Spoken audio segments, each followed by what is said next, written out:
Muito bem, irmão. Essa passagem usaram para refutar o que eu tinha falado.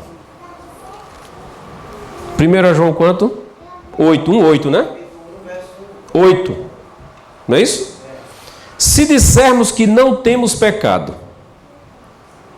enganamo-nos a nós mesmos e não há verdade em nós. O irmão só antecipou, viu? As duas expressões eu ia explicar, mas o irmão já antecipou.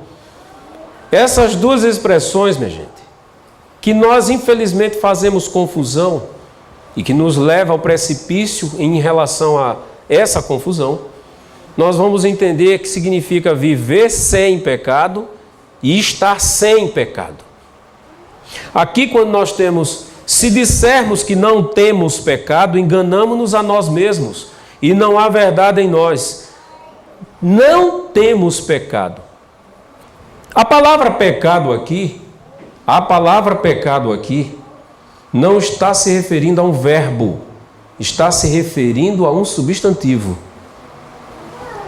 Por que eu digo isso? Se vocês forem olhar no inglês e no grego, vocês vão ver que aqui é um verbo e um substantivo. Não são dois verbos. Se eu disser assim, eu não tenho cometido pecado, eu sou mentiroso. Mas não é assim que está ali. Assim não está escrito, eu não tenho cometido pecado. Está escrito assim, eu não tenho pecado. Estar sem pecado, ninguém na face da terra, ninguém poderá afirmar. Senão, não se justificaria a santificação. Agora vejam só, deixa eu mostrar, eu vou ilustrar para que os irmãos entendam bem.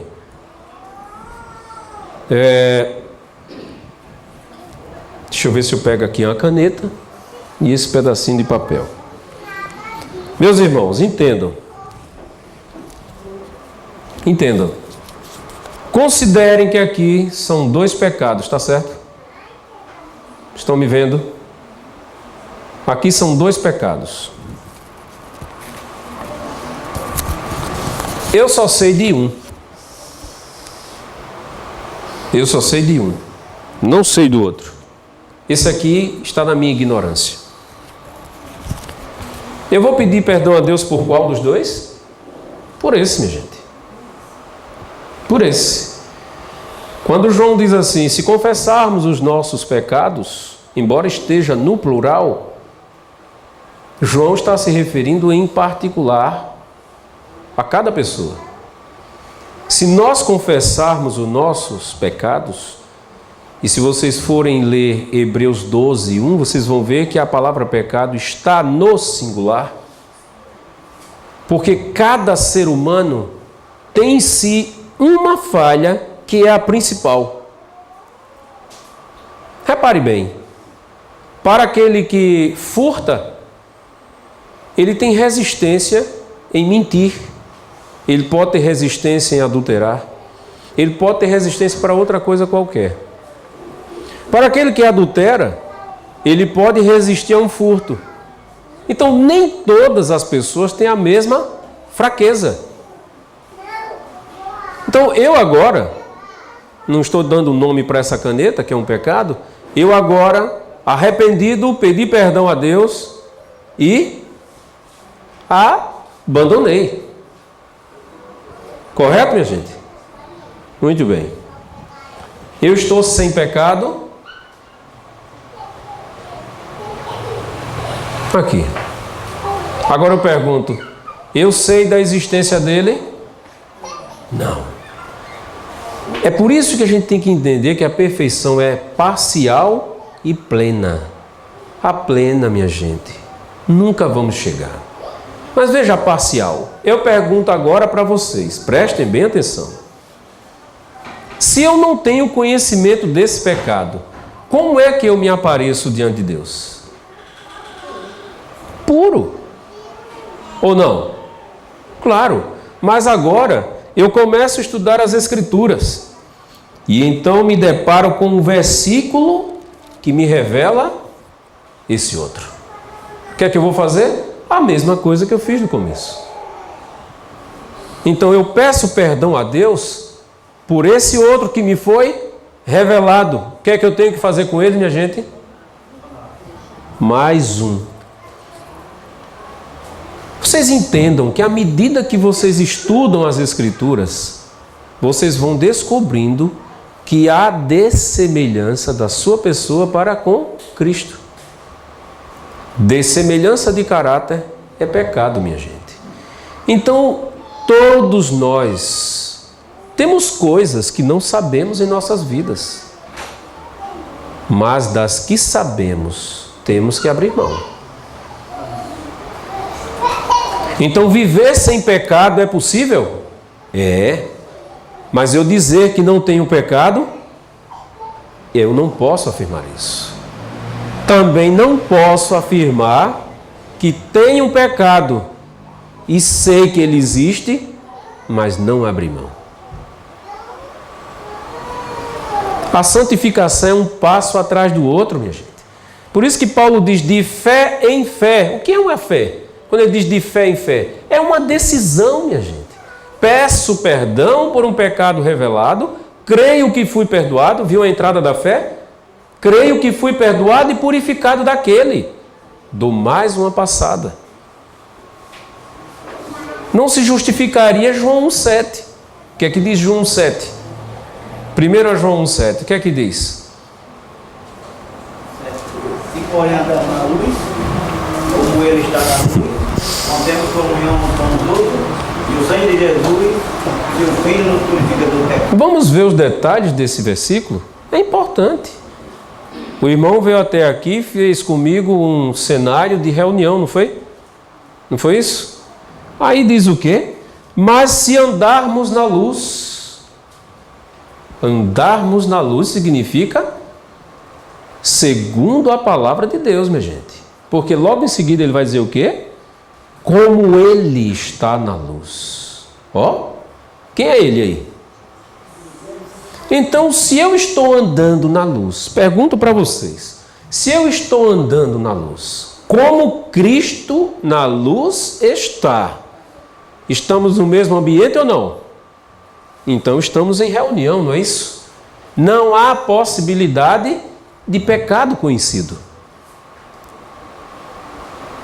Não há possibilidade. O ambiente é o mesmo, pode olhar.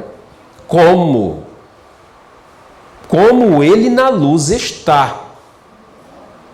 Se eu digo que estou andando na luz, quem está comigo? Todos eles. Deus o Pai, Deus o Filho, Deus o Espírito Santo. Eu não posso estar vivendo em pecado.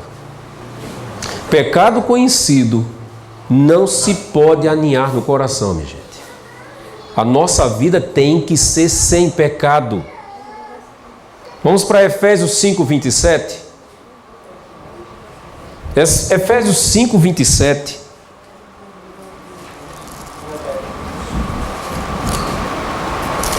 Porque a palavra de Deus ela não se contradiz. Ou não? Alguém acha que a palavra de Deus se contradiz? 5:27. Vejam. Aqui, vamos ler o 26 para que a gente possa compreender, né?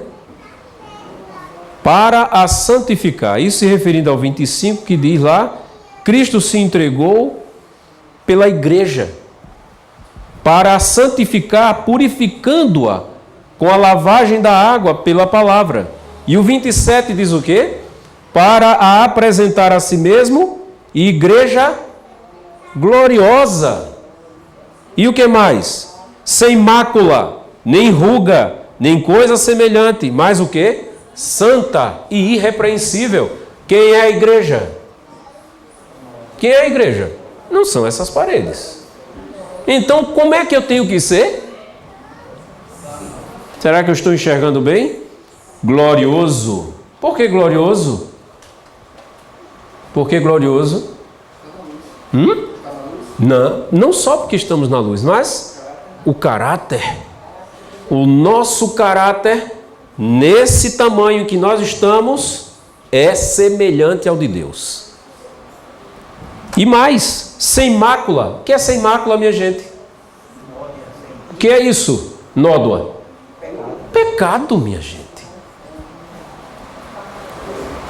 Não sou eu que estou falando. Aqui é um quadro que Paulo está dando do ser humano que diz que é cristão, da igreja que somos nós. E ainda diz mais, nem ruga, nem coisa semelhante, mas santa e irrepreensível. Ficou claro, irmão? Feito a luz? Feito o cristal? Compreenderam, irmão? Irmãos, compreenderam? Graças a Deus. Então vamos para uma coisa que eu acho importante para nós. Eu quero adiantar, porque eu não quero tomar mais tempo dos irmãos. Vamos ler aqui João 5, 28 e 29. Já estamos no fim, minha gente. João 5, 28 e 29. Tem uma coisa que eu preciso falar para os irmãos. 5:28 de João vai nos mostrar dois grupos. E diz aqui: não vos maravilheis disso, porque vem a hora em que todos os que estão nos sepulcros ouvirão a sua voz, e os que fizeram bem sairão para a ressurreição da vida, e os que fizeram mal para a ressurreição da condenação. Os que fizeram bem e os que fizeram mal. Eu, conversando com um amigo meu, um colega de trabalho,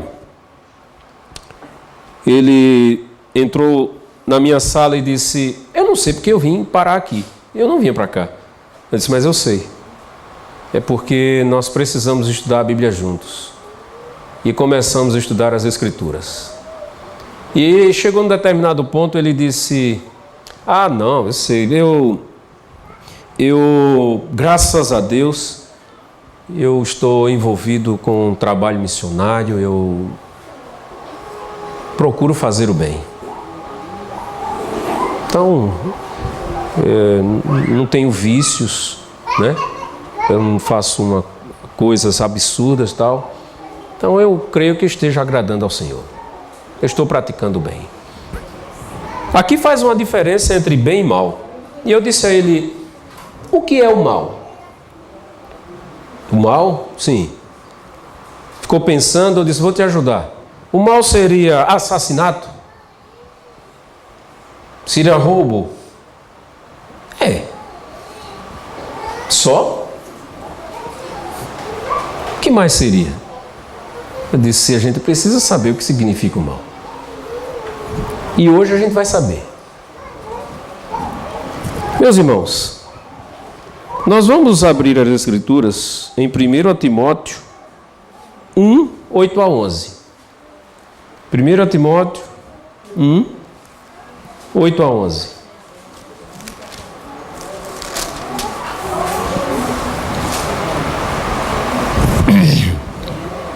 Quero mostrar uma coisa para vocês. Uma coisa para vocês. Sabemos, porém, que a lei é boa se alguém dela usa legitimamente. Sabendo isto, que a lei não é feita para o justo, mas para os injustos e obstinados, para os ímpios e pecadores, para os profanos e irreligiosos, para os parricidas e matricidas, para os homicidas, para os fornicadores, para os sodomitas, para os roubadores de homens, para os mentirosos, para os perjuros e para o que for contrário à sã doutrina, conforme ao evangelho da glória do Deus bem-aventurado que me foi confiado. Tem algumas palavrinhas aí que eu acredito que os irmãos não saibam, né? Parricidas, matricidas. Alguém sabe o que significa isso? Parricida, matricida. Parricida mata o pai, matricida mata a mãe. Vocês viram que Deus colocou numa sacola só Ou seja, numa categoria só. Todos esses, olha, matar o pai e a mãe, a gente vai dizer o que? Isso é um absurdo. Mas veja quem está junto dessas pessoas, lá no finzinho. Aquele que for contrário à sã doutrina. E sã doutrina, conforme o Evangelho da glória do Deus bem-aventurado.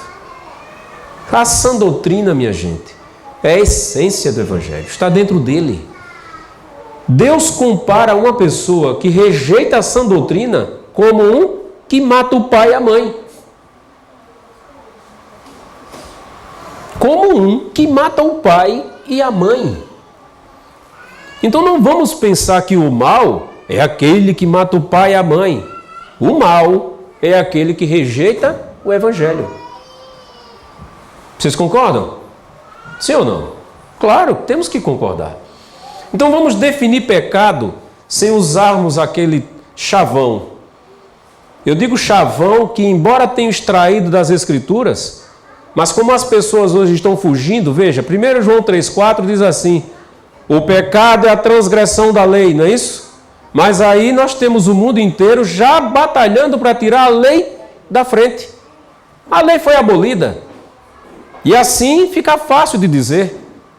Não temos mais um código por onde nós estarmos medindo nossos atos. Como então classificar o pecado? E temos aqui uma maneira simples, minha gente. Nós vamos aprender agora. Nós vamos olhar aqui um texto de Tiago. O que é pecado? Vamos comparar agora. Vamos lá para Tiago 2,9. Tiago 2,9, depois de Hebreus. Antes de Pedro. Tiago 2,9. Tiago, capítulo 2, verso 9. Mas, se fazeis acepção de pessoas, o que é que ocorre? Exatamente. Isso ocorre tanto, né? Essa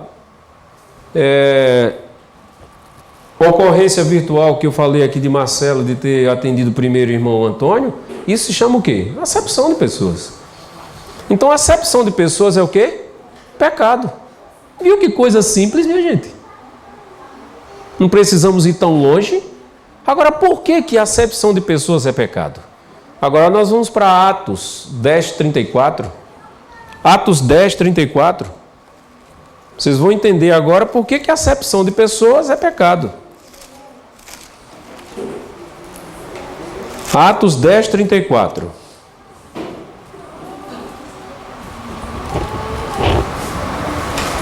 Atos 10:34 diz: e abrindo Pedro a boca disse: reconheço por verdade que Deus não faz acepção de pessoas.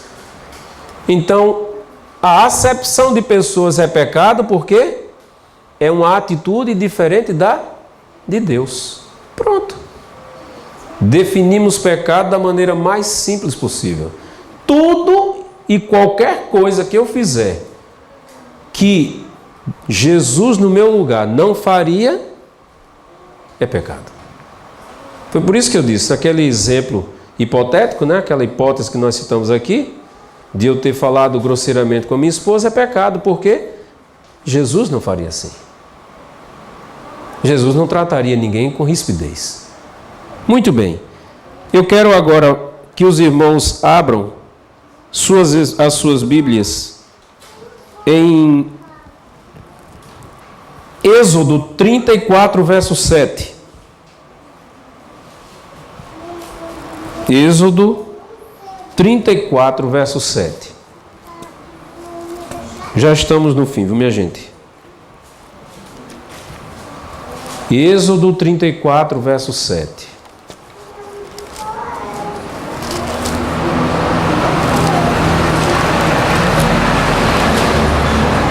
Muito bem. 34, 7 diz... Vamos ler o 6 para que fique mais completo o sentido.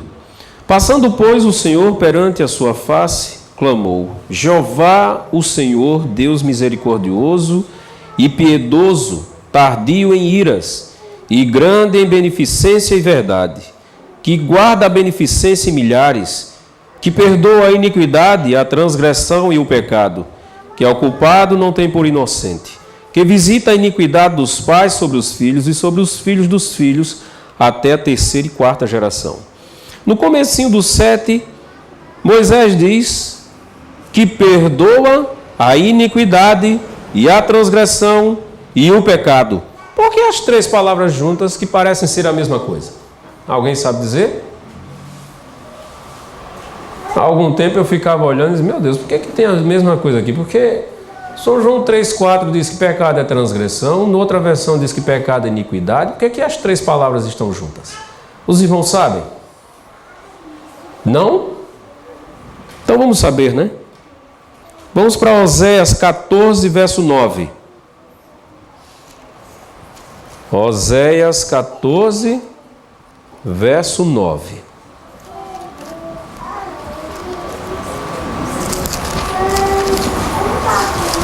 Bem pertinho de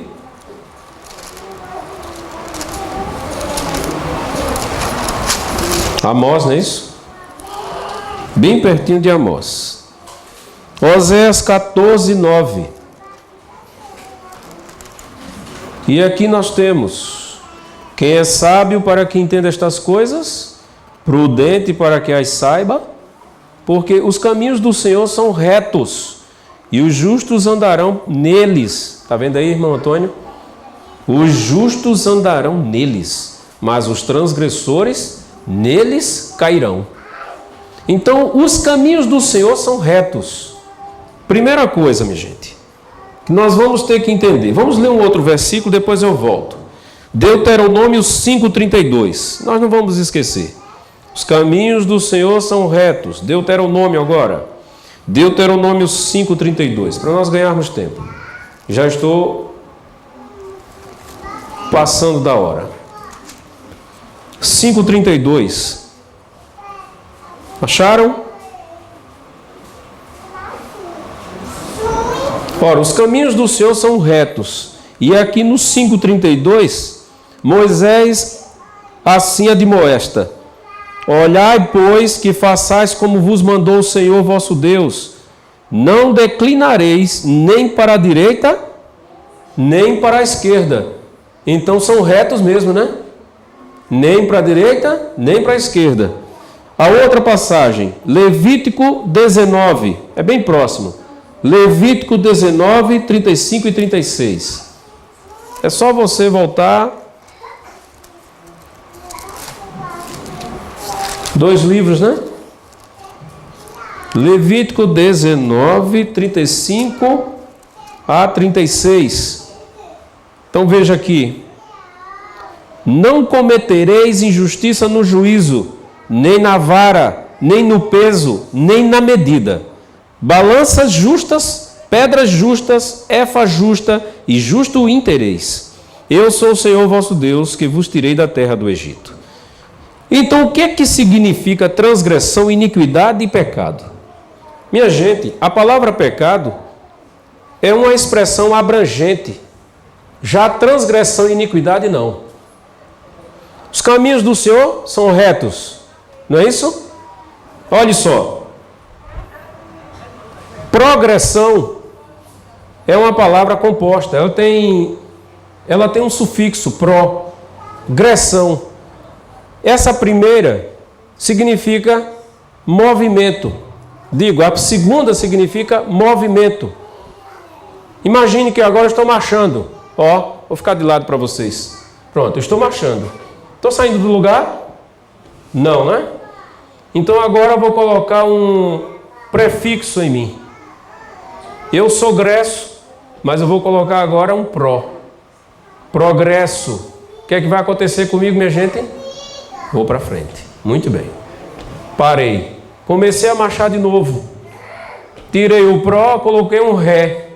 Regresso faz o quê? Para trás. E trans? Para os lados. E eu tenho ouvido tanta gente falar assim, que transgressão é uma linha, Deus passa uma linha na nossa frente para nós não traspassarmos essa linha. Mas veja, se eu tenho que crescer, eu cresço para onde? Para a frente. Então essa linha não pode estar na minha frente. Então transgressão, minha gente, são duas linhas paralelas ao nosso progresso. Foi por isso que foi dito lá que eu não tenho que me desviar nem para a direita, nem para a esquerda, um nanômetro que seja. Isso se chama transgressão. Trans é movimento de um lugar para outro. Vocês pegam um transporte até o centro. Um transporte. Ou seja, vai levar você daqui para lá. É transporte. Transgressão é quando nós nos desviamos da palavra de Deus. E iniquidade? Lembra o quê? Iniquidade, ó. Eu li o versículo. Pensei que vocês fossem lembrar. Será que eu consigo? Ó. Lembra o que é isso aqui? Alguém falou balança? Balança. Muito bem. O texto que nós lemos diz isso. Balança. Então, iniquidade é o contrário de equidade, que lembra? Equilíbrio. Se eu pratico alguma coisa, por isso que se falou em juízo, estou julgando uma causa e eu sou mais justo do que misericordioso, ó como a balança ficou. Ou eu sou mais misericordioso do que justo. Isso se chama iniquidade, minha gente. Sair de onde? Do equilíbrio. Então estamos aqui conhecendo o que significa iniquidade e também transgressão. Vocês entenderam ou não? Então, meus irmãos, todos os nossos talentos, todos eles, estão passando pelo crivo do Todo-Poderoso. Nós seremos julgados pelas nossas obras. Quais obras que se referem às Escrituras? O que nós deixamos de fazer ou fazemos com a nossa capacidade de falar, a nossa capacidade de ouvir, nosso intelecto, todos os nossos talentos, minha gente. Se vocês estão usando qualquer talento desse para o próprio engrandecimento, então vocês estão se desviando para a direita ou para a esquerda. Ou, se for o caso, a balança está oscilando, não está parada. Seremos julgados por tudo quanto nós fazemos com os talentos que Deus nos concedeu. Vamos atinar para isso, minha gente. Nós estamos debaixo do juízo investigativo. E ninguém sabe quando é que vai terminar. Só falta uma prova. O planeta Terra está aguardando uma prova só. O juízo já está em sessão. Precisamos ter o nosso nome inscrito no livro da vida do Cordeiro. Temos que temer. Temos que nos render a Deus e entregar a nossa vida a Ele, para que de fato o Espírito Santo faça morada em nós. Para que nós possamos estar na reunião do Todo-Poderoso. E assim a sua vida ser uma reflexão na nossa vida. A gente possa ver Jesus em nós. Amém. E aí nós vamos poder dizer como Paulo: nenhuma condenação há para aqueles que estão em Cristo. Temos tratado essa expressão de maneira muito profana.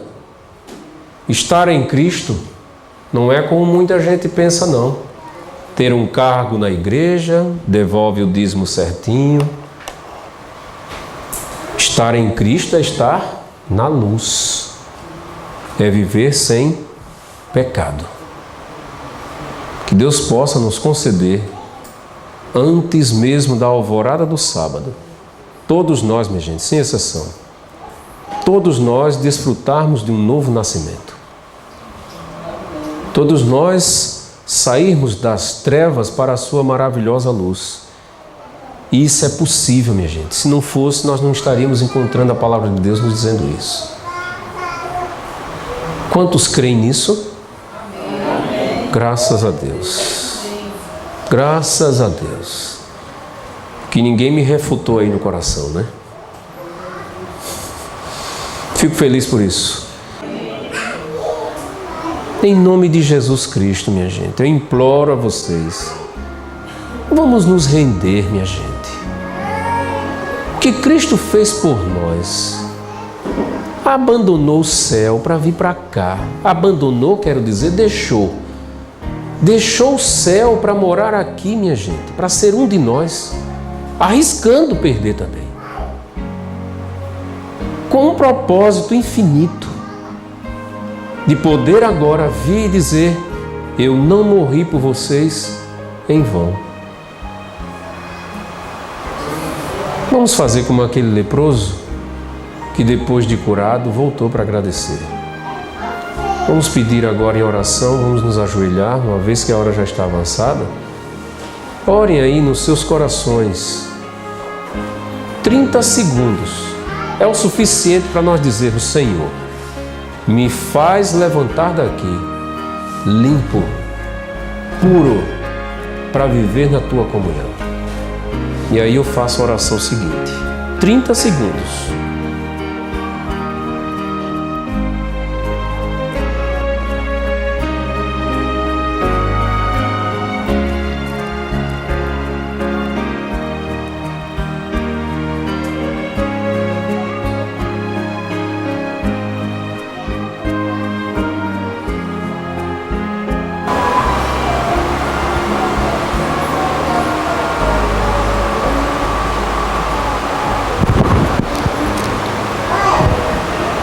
Pai Celeste, eu creio, meu Deus, de todo o coração, que a minha oração está refletindo a oração de todos os que estão aqui presentes. Nesses 30 segundos tivemos a oportunidade de nos colocar sobre o altar, sem reservas. Jesus não mediu esforço, meu Deus, para vir para cá, para esse mundo tenebroso, escuro,